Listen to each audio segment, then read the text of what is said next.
Any moments and stuff like that, you should want to reflect to kind of see, because that's how you grow as a person. You know, if you just kind of go through everything and then you just keep repeating, like there's no growth. And I think that's kind of the goal for most people, right? You want to grow. Yeah.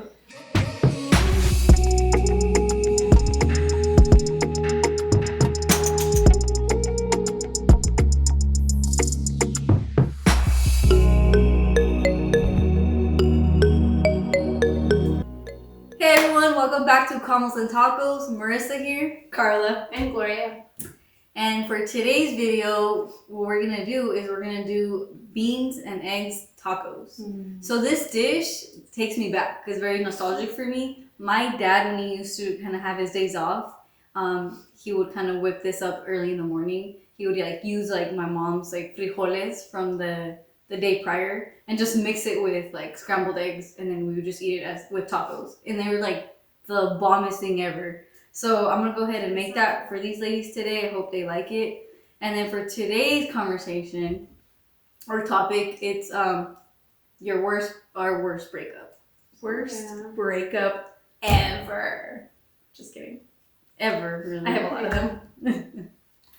Tear. But anyways, first we're going to explain what we have here. So we have the cilantro for the queso fresco, the crema and the salsa, but that's for when the taco is ready to, eat and to be prepped, exactly. And then we have, right now we're going to put in a pan, I have vegetable oil heating up. We're going to go ahead and cook the tomatoes here.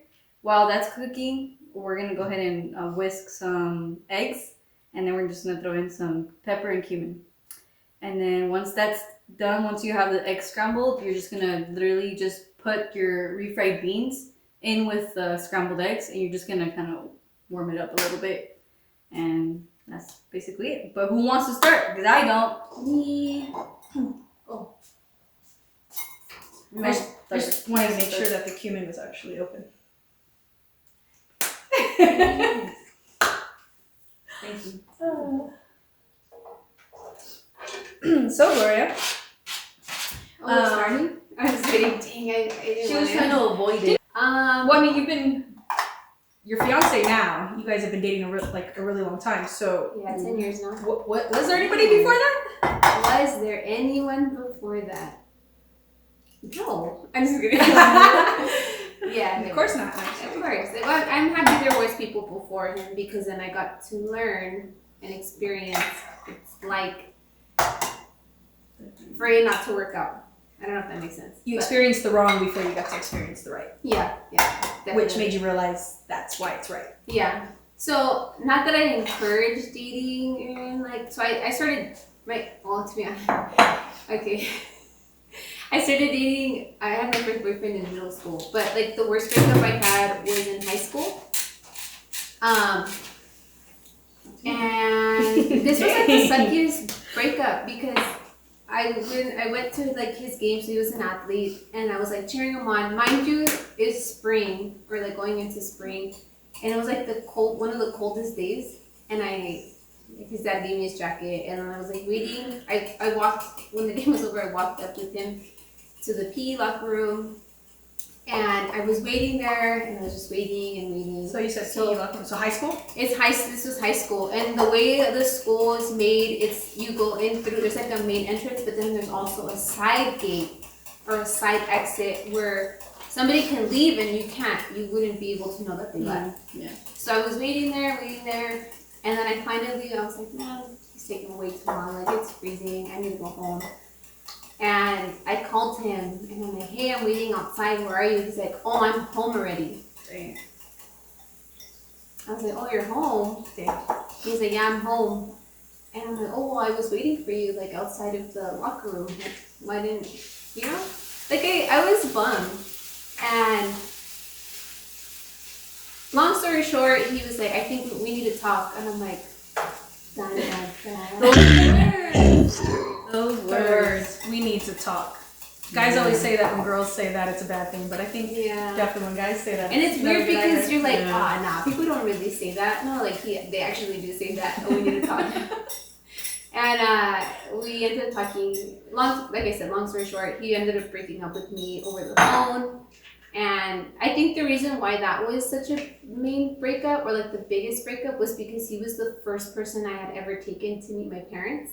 And I was in high school, and like he asked for permission, and so it was like everything was serious. right. It was like serious. Yeah. And the fact that it had to end that way was not devastating, but it was just. It was heartbreaking. It was I was heartbroken. I'll be honest, I was heartbroken. But I mean, it was an experience that I wouldn't take back. I'm happy it happened because then I learned from it. Right. Well, that and then you met your And fiance. Heartbreaks suck. Like, if y'all know me, you know I hate spiders, but I prefer killing 100 spiders before going through a heartbreak. Another one. Well, actually, Heartbreak? I don't know. Depending what kind of spider. What about a camel spider? It's like It's this like- big. It's like Aragog from I just Harry got Potter. chills. Maybe not. Maybe a heartbreak. Throw me to the heartbreak. I don't know. Heartbreaks are pretty painful. One, because it's emotional. It's not like a physical pain that will last just so often and then it'll go away. Yeah. You know, and some heartbreaks, I mean, they last a long time. I mean, the pain does get easier, but I think you still always kind of think back and you can remember that feeling of when it happened. It's like a wound. You can't really see it heal. You know, when you get a scrape, you can see the process of it being healed. Yeah. Like, oh, it's in the scabbing stage. Like with like a breakup, you don't really see like the process of it. You just kind of like just over day time. by That's what they day, say, day time, by day, just take it day by day, kind of a thing. And like, time heals. and sometimes like there'll be days where like, oh dang, I'm really good, but then there'll be like the next day, it'll be like the next day, and you just feel super emotional about it because you're like recalling, and it's like, okay, Or something triggers it, like a scent or a movie or place. just something. Yeah, that you're just like, yes. yeah. So what was your? Now I'm curious. Well, now that I shared, you guys better share. No, it was just we just wanted to hear yours. No, just kidding. Who's next? We just put you on blast. That's it. Carla's next. All right, so I've had a couple really, really bad breakups. I don't even know which one. This one or this one.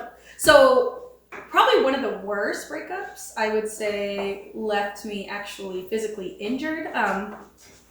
So if you don't know me, which probably most of you don't, I like to fight. I'm a fighter.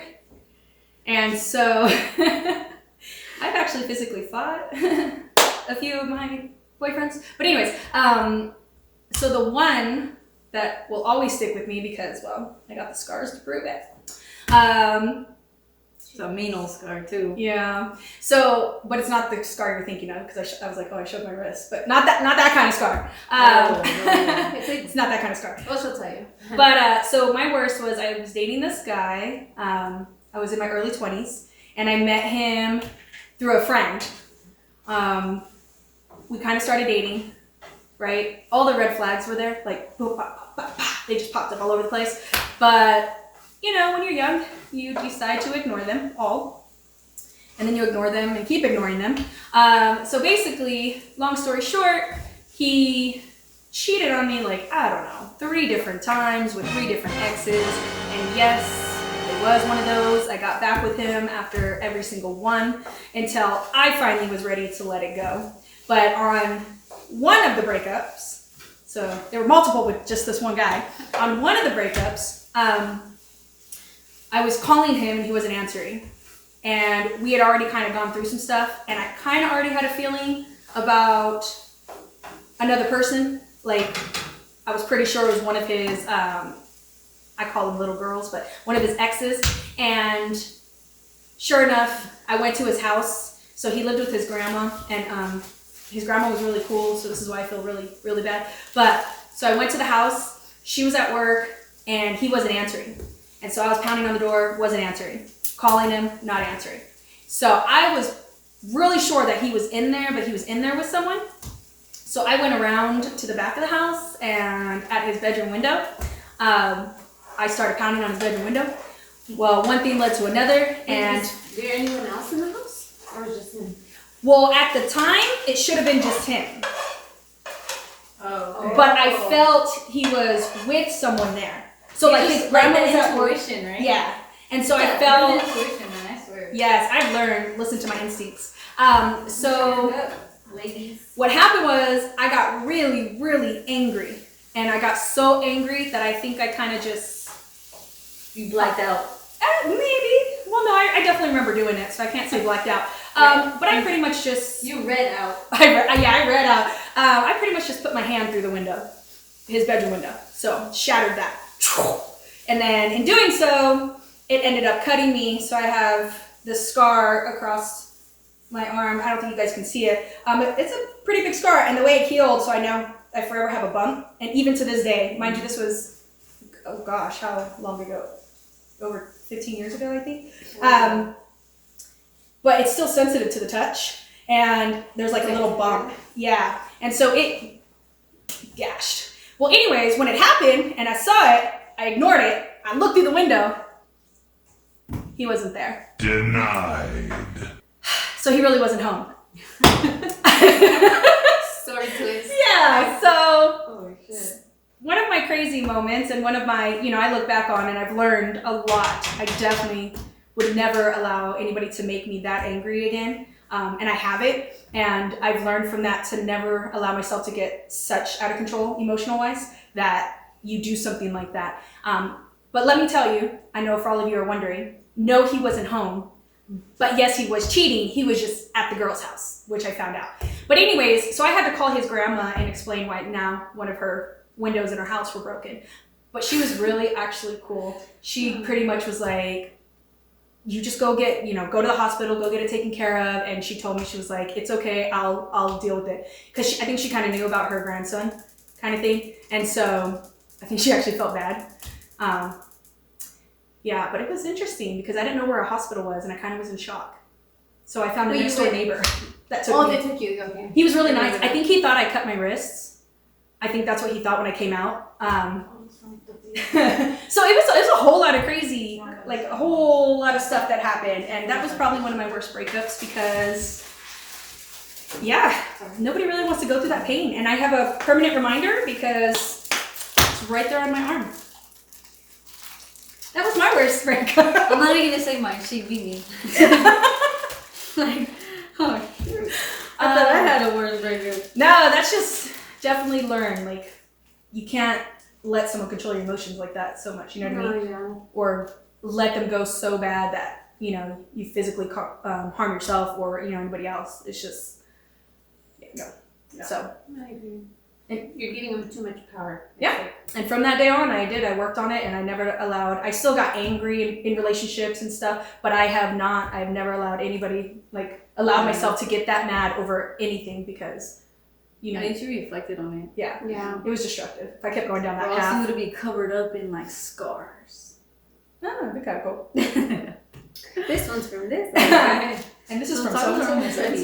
So tacos are almost ready. I just wanted to share this. For these tacos, I feel like the tortillas de harina, flour, mini tortillas are best for these tacos. You'll see. It just, I don't know, it just kind of complements each other. Well, Say I warmed these up, Marissa. Why don't you go ahead and share your story? Share your story. She was going to try to get out of it. Okay, so my worst breakup. Damn, I think my voice is a little choky. I think someone's cooking onions or something. Oh, sorry. I was just kidding. I think chopping. I would say probably this is the most recent. Yeah, it's recent. So I think my worst breakup I would have to say it's the last one I just had, which was about 3 months ago. 4 months ago. Going on 5. So I was with this person for 6 years. We broke up once for a year, and then we got back together, which was this last time. We got back in November, and then for some reason, we went into quarantine and all that stuff, and there was I don't know, there's something inside, it's just this intuition, this gut feeling, something just wasn't leaving me alone. I was super paranoid. I was having all these dreams and stuff, and I don't know, I was just feeling a certain way, and I feel you know, being in love with somebody, you don't want those thoughts in your head to be true, you know. But you know, I feel like at that point is like God trying to like tell you something, because He's hearing conversations that you're not hearing. You know, so He's trying to like, you know, Hint at or you, guardian give you angels, little whatever signs. you want to call it, or whatever, guide you. And I was like, you know what? And yeah, it turns out I'm not gonna go too much into detail just because out of respect, I still have. I mean, no matter how it ended, I still, you know, have respect for this person and stuff. And you know, my gut feeling ended up being true. You know, there was lack of honesty and there were secrets going on and stuff. So that happened, and it's I don't know. It was just like Still fresh. it's still really fresh, and I think what hurts is that, you know, with this person, like I already saw, like you start planning stuff, you start seeing like future, and you just, you know, start planning like that this person's gonna be in your life for so long, and then all of a sudden it just, all those plans just shatter out of nowhere. It's just, yeah, it's like the worst feeling. And It's crazy how a moment can just everything change like that. yes, but I'd like to say I don't regret anything, because you obviously always learn. You learn through bad and good experiences, and what I've learned is just to follow your gut. A woman's intuition is like, man, it's the, don't play around with that. Definitely. I feel like we have like this thing, like women just have just high intuitive powers. I don't know how to call it, what else to say. But yeah, it's definitely magical. So yeah, embrace that. That's it. Yay, the tacos are ready. She said, Oh, and before we leave, Oh yes. hold on. Thank you. Yeah, I was like, My yeah, goodness. hold on. None of you notice these I was like, bad boys. has it even turned? Yeah, there you go. Look at these beauties right here. Hold on, I'm putting Okay. something. What are these? Like, where are these from? Okay, so I found this beautiful female doing these beautiful earrings on Instagram. Her Instagram name is La Vida Pom Poms. I don't even know if I'm saying that right. But she has a website where you can order all these. Man, she has all these different kinds. She had some for Halloween. She's just now coming out with some Christmas ones. So definitely check that out. We'll be posting up her information down below in the description. They're very light. Yeah. So that's what I like about them. You know, I love Dana earrings, but these ones are so light. And she handmakes them, like everything. Like, it's so dope. She's super creative. So definitely check her out. And our tacos are ready. But that's it, guys. We love you guys. Thanks for watching. Yeah. Yeah. Bye. Subscribe, like, Oh, all yeah, that good stuff. All the different platforms. We love you all. Please keep tuning in, and we'll see you later. But Bye. I really want to eat these tacos. I forgot those.